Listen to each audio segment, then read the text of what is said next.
Estimates from data, Favela signal that favelas in Brazil currently house more than 17 million inhabitants. 17 million people who live, dream, hope, organize themselves, work, study, and consume. To learn more about that territory, let's call for a special talk Celso Ataide, founder of Favela Holding, and Jacqueline Patterson, founder of the Chase Home Legacy Project. Welcome.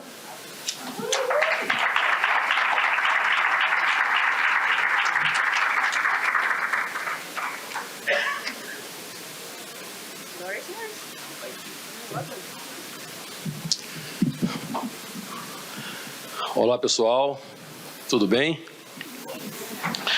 Bom, eu queria fazer uma reclamação aqui primeiro, porque a minha fala, a Cida Bento roubou todinha.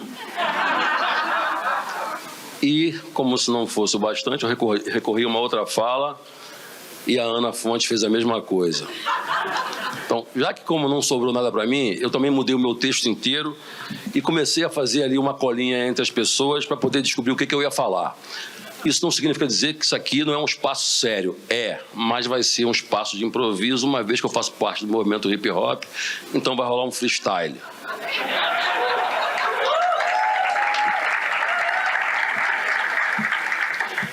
Bem, então, como na verdade a gente está diante de algumas falas que foram feitas aqui, que acabam na verdade falando da nossa ancestralidade, negritude, etc., da importância da nossa participação efetiva dentro das estruturas, isso já me contempla. Eu vou então falar basicamente da potência das favelas brasileiras, que também não deixa de fugir muito desse tema, porque 87% das pessoas que moram em favela são pretas. Então fudeu, né? Vai ser um pouco repetitivo. Bom, eu chamo de favela aquilo que o IBGE chama de aglomerado subnormal. Mas antes de eu falar da favela, eu vou dizer de onde eu venho. Eu sou do Rio de Janeiro, eu nasci na Baixada Fluminense. Meus pais se separaram, eu tinha 6 anos de idade. E como a gente não tinha para onde ir, minha mãe era alcoólatra, a gente então foi morar na rua. Obviamente que eu ia ficar na rua no máximo uma semana. E a gente ficou uma semana e aquele cheiro horrível, depois de uma semana, não era tão ruim assim. Na segunda semana, menos ainda, e na terceira semana aquele cheiro da rua já era o meu cheiro. E ali ficamos e fiquei na rua durante 6 anos. Então, dos 6 anos até os 12 anos, eu morava literalmente na rua, vivendo de pequenos furtos e vivendo também como pedinte. E foi assim que eu me eduquei na rua. Quando eu fiz 12 anos de idade, aí eu tive um upgrade na minha vida, fui ser mais feliz e fui então morar num abrigo público com 2.000 pessoas.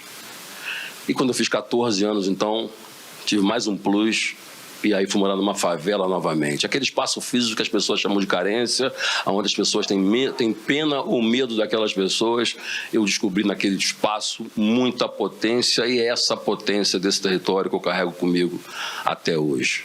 Me torno um empreendedor na favela, vendendo coisas que eu não devia vender muito. Mas tinha muitos consumidores também que me procuravam, eu acabava vendendo para eles. Tem alguns aqui que eu estou vendo, inclusive. Bom, mas não vamos falar disso. Não é o espaço adequado. Então, me torno empreendedor e vou, então, vender cachorro-quente na praia, refresco no Maracanã. E volto, então, para Madureira, que eu tinha morado durante 6 anos embaixo de um viaduto, e passo a ser camelô em Madureira. E me torno, então, aos 17 anos, sócio de 2 grandes marcas no Brasil, de marcas globais. Eu era camelô nessa época, era Nike e Adidas, inclusive. Elas nunca souberam disso. Aliás, se alguém da Nike e da Adidas, eu peço desculpa, mas já caducou. Porque senão pode rolar royalty retroativo, não seria uma boa ideia, né? Royalty retroativo não é legal. Enfim. Eu começo, então, a desenvolver ações, monto uma organização social sem fins lucrativos e que eu dizia naquela época que tinha que ter lucro, sim. Eu nunca acreditei, e eu fui mendigo a minha vida inteira, eu fui pedinte a minha vida inteira e eu nunca lembro ter pedido um abraço para ninguém. Eu queria dinheiro, é aquilo que me fazia sobreviver. Eu achava que dinheiro trazia felicidade, sim, ainda acho. Não o dinheiro pelo dinheiro, eu queria ser rico. Não a riqueza pela riqueza, mas a riqueza e o dinheiro pela possibilidade de você transformar a vida, a tua vida pessoal e a vida do teu entorno. Porque eu vejo muitas empresas pensando sempre na filantropia, e óbvio que isso é importante. Mas se a gente não pensar em equilibrar as relações nesses territórios, se a gente não pensar em um desenvolvimento econômico desses territórios, a gente só vai acordar menos culpado e mais feliz por estar ajudando aquelas pessoas. E a gente precisa construir uma estrutura que aquelas pessoas não dependam mais de nós. Então, como é que a gente cria estruturas, como é que a gente não fala aqui apenas de doações, mas eu vim aqui para falar de negócio, inclusive. Eu quero que essas pessoas, as marcas, as empresas, deixem aquele sócio Celso do camelô de lado e criem novas relações de sociedade com essas pessoas. Em 2015, eu venho aqui na ONU, a CUFA lança a CUFA Global aqui, e eu deixo a CUFA em 2015 e monto uma hold. Eu não sabia, não tinha a menor ideia do que era uma hold, todo mundo tinha a hold, eu queria ter uma também. O tempo passou, e até hoje eu não sei o que é hold. Eu procuro uma mulher que está aqui, eu não sei se eu posso falar o nome dela, não sei se ela está aqui escondida da família, né? Que é a Gabriela Onofre, que está ali, ó. Ela me explica o que é a holding, e ela era dona, a poderosa da P&G, a Procter & Gamble. E eu falei para ela, minha amiga, como é que você distribui teu produto na favela? Eu não sei. Falei, então vou montar uma holding, a primeira empresa da holding vai ser essa aqui de distribuição de produtos. Ela, pá, estou contigo. Mas se roubar nossa mercadoria, eu vou ser demitida. Aí eu falei, aí tu vem para a CUFA. Ela bancou e fizemos a primeira empresa da holding, que é a Favela Log, que hoje distribui Natura, DHL, assinamos agora um contrato gigante com a Amazon. E a ideia não era que as pessoas apenas consumissem produto do asfalto, mas o grande desafio é como é que a gente passa a fazer gestão daquilo que a gente consome. As favelas brasileiras, elas têm 17 milhões de pessoas e produzem e, portanto, consomem 180 bilhões por ano. Se você pegar as favelas brasileiras, essas 17 milhões de pessoas, a gente está falando que se juntasse essas pessoas e separasse como se fosse um Estado brasileiro, seria o quarto maior Estado em economia e o quarto maior Estado em população, que é maior do que a Argentina, maior do que Israel, somente as favelas brasileiras. Da duas Dinamarca.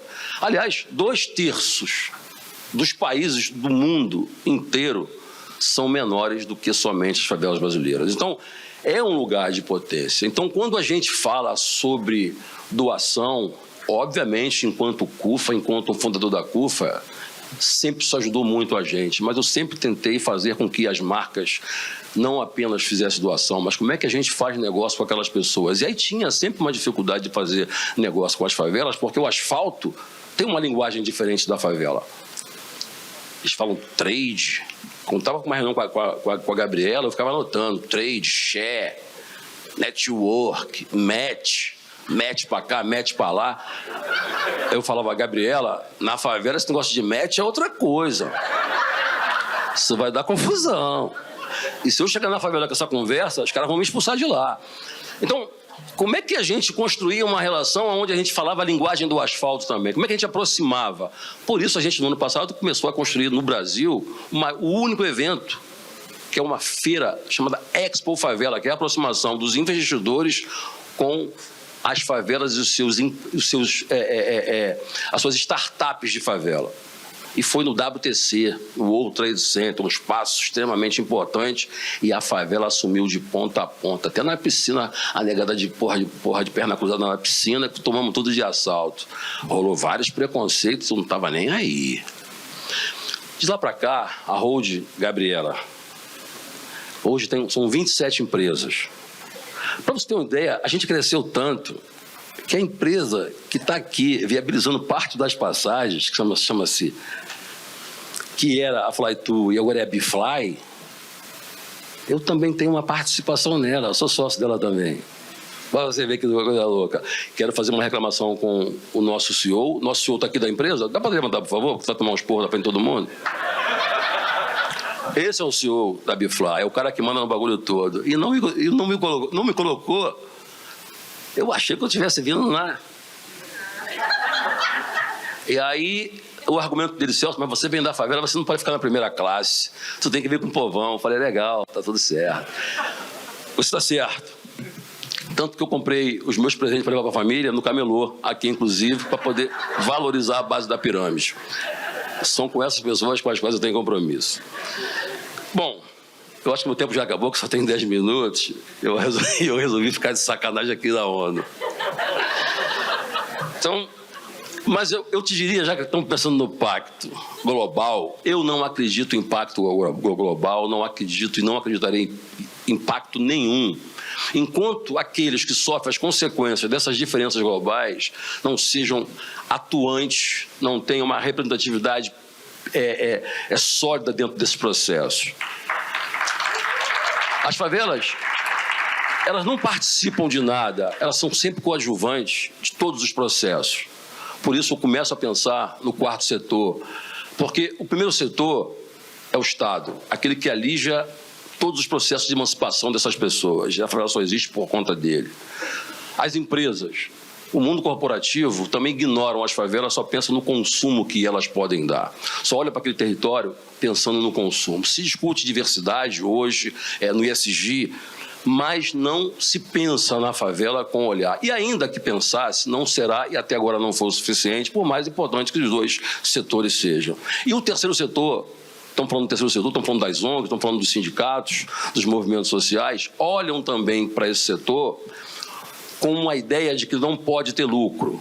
Então, você pensa sempre que aquelas pessoas não podem ter lucro, e num espaço de escassez, como a gente não pode pensar em abundância? Como as marcas podem, para a favela, pensar em atividades, ou melhor dizendo, ativações, usando aquelas pessoas que muitas vezes não têm dente, muitas das vezes têm problemas de saúde, e simplesmente aquelas pessoas têm que trabalhar de graça, porque é esse o discurso para aquelas pessoas. E o favelado acaba se orgulhando de, olha, eu não quero receber nada, como se fosse crime. Então a gente criminaliza o lucro para aquelas pessoas, mas não para o asfalto.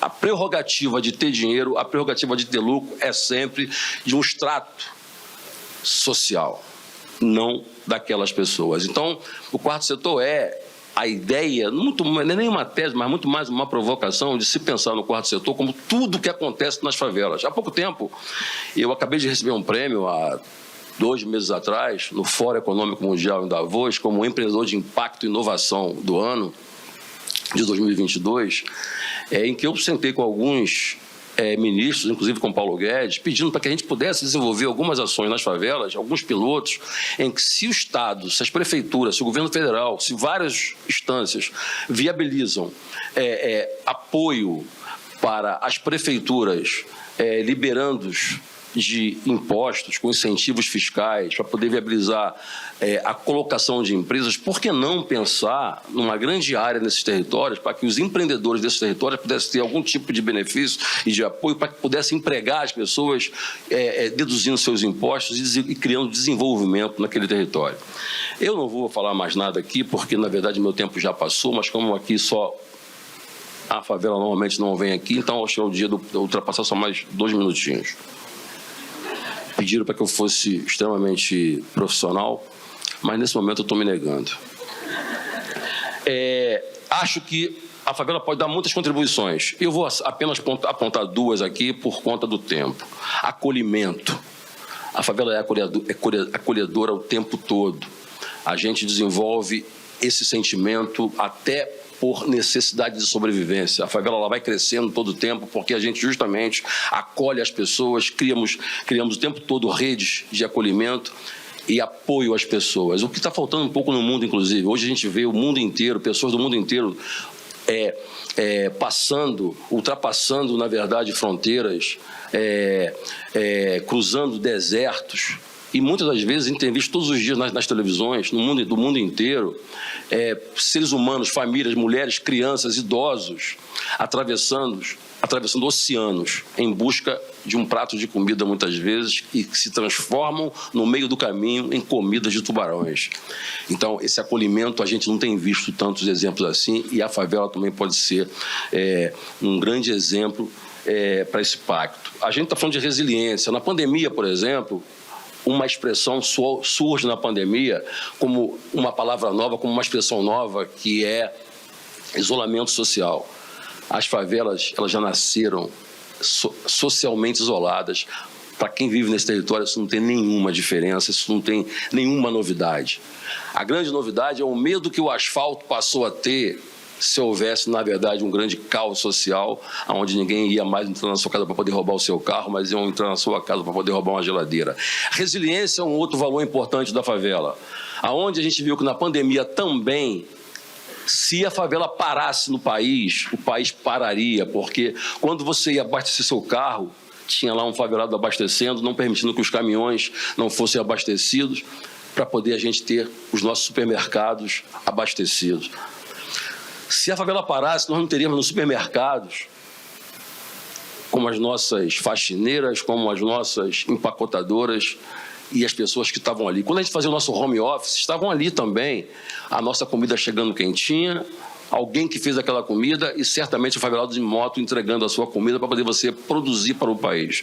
Então, nos momentos de picos mais altos da pandemia, a favela estava lotando trem, lotando ônibus, barcas e metrô, indo ajudar o país a não parar. E, no entanto, essas pessoas, quando se falava em atividades prioritárias, não eram essas pessoas que eram citadas, mas elas foram capazes de fazer um projeto de valorização do país naquele momento de tensão muito importante, impactante. Encerrando aqui, eu queria dizer que as empresas, o Estado, precisa olhar para essas pessoas que produzem, que sempre produziram de um outro jeito. Não olhar como pessoas carentes, mas um olhar como pessoas potentes, porque se a gente não fizer isso, se a gente não olhar para esses territórios de um outro jeito, esse país vai se desenvolver, vai crescer, vai virar a primeira potência mundial.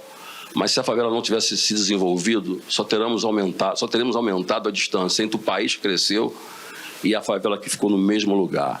Então, já que nós somos tão grandes assim, eu até penso em que no próximo governo, ou nesse governo, ou em algum governo, as favelas precisam ter, inclusive, um ministro da favela. Ou a gente divide com as favelas brasileiras e mundiais, que mais de 1,5 bilhão existe de pessoas morando em favela no mundo hoje, ou dividimos com essas pessoas a riqueza que elas produzem, ou vamos continuar dividindo as consequências da miséria que a elite vem produzindo até aqui. Muito obrigado.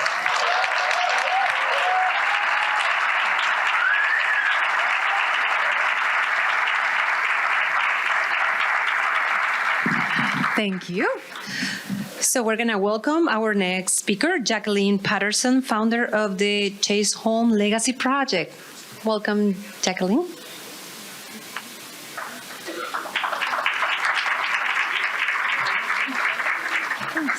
Yes, so good afternoon, everyone. It's a pleasure to be here with you all. I am, after listening to the previous speaker, I feel like I should bring more humor, but and this won't be so humorous. so apologies in advance for that. But it's again an honor to join you all, and I bring greetings. I don't know if anyone in the room was present to hear Denise Abdul Rahman, who came to Brazil and spoke, and she was the person who actually I'm kind of speaking in her stead. I think she met a number of the people in the room. Okay, all right. So I am, the organization I work with is called the Chisholm Legacy Project. The mission of the Chisholm Legacy Project is rooted in Black liberation. And so it's about how do we achieve Black liberation, how do we achieve it in the context of climate justice and what we call just transition. And so when we talk about Black liberation in the context of climate justice, we have to recognize the roots of the injustice that that drives racism and that drives climate inequities. And so the work that we talk about is really around the extractive economy and how we need to think about, and I'm excited about the fact that we have people from private sector here gathered to talk about these issues, because when we think about climate justice, we have to think about how the economy actually drives climate injustice. And so I'm sure you all have had this conversation. In the United States, when we think about the very roots of the United States economy, it is rooted in the extraction and exploitation of indigenous lands, as we know, where the founding of this country, of what's now called the United States, was based on the theft of the land and the murder of the people who were originally here. And so we have to really start there when we think about the ways that the U.S. is playing such a dominant role in driving climate injustice globally. And it really starts with how the United States was founded in the first place. And so first, in terms of driving away the people who were on this land originally, to then thieve and take over and occupy the land, to then going to sub-Saharan Africa, loading people into the hulls of ships to then become the enslaved labor that built this nation as well. So literally every step is rooted in extractivism in terms of the foundation of our economy. And so we really have to, people kind of talk about this as if it's in the past, when really what has happened is that those same actions are driving even the way the economy is structured today. So the same Black communities that were enslaved and built the economy of the country are the same communities that are disproportionately impacted by environmental injustice and by climate injustice as well. And so we see how that plays out in our economic policies, in our even political system, and the outsized influence that corporations that are seeking to make profits over people are the ways that they are actually centering and controlling our economies. And so the kind of work that we do is around how do we do that systems change more broadly, not just kind of make things better for people who are poor or make things less bad for people who are Black, but to actually change the entire economy so that it's not just dealing with people who are vulnerable, but removing the vulnerabilities in the first place. And that's the kind of work that we do with the Chisholm Legacy Project. And so they, when I was invited to come here, they asked me to really talk about how storytelling is critical in advancing the changes that we need to see. And for me, that storytelling really helps to illustrate that we can't just tweak a system that is doing what it was fundamentally designed to do, which is enclose wealth and power in the hands of a few. We have to actually change that system if we're going to be able to thrive as all of us. You heard about the whole situation with the January 6th situation in the United States, and it really was based on this false narrative of scarcity, what they call the replacement theory, that says that there's not enough for everyone to go around, and therefore immigrants are seen as the enemy because they're going to replace the people who are in power now.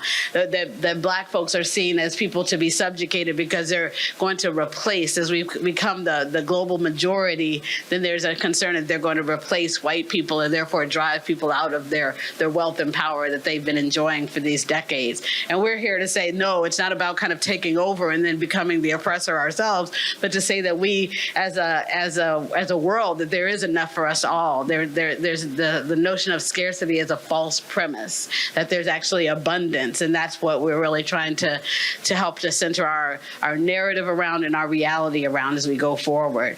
Right now I work in a community called Sand Branch, Texas, which is right outside of Dallas, Texas, which is one of the richest cities in the country and definitely even in the world because of a lot of oil wealth that's there.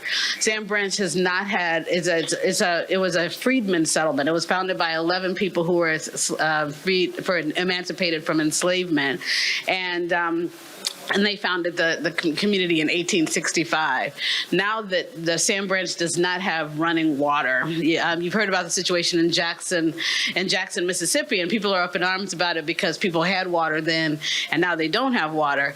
But in oh, thank you, I have my little watch here. And in Sand Branch, Texas, they don't have, they haven't had water for decades. In a place that literally right outside of one of the richest cities in the country, and it's a predominantly Black community. And like I said, it was founded by by enslaved persons. And so this kind of situation where in a land of plenty, where we can have people who can turn on their taps and don't have any water coming out of it is one of the situations of injustice.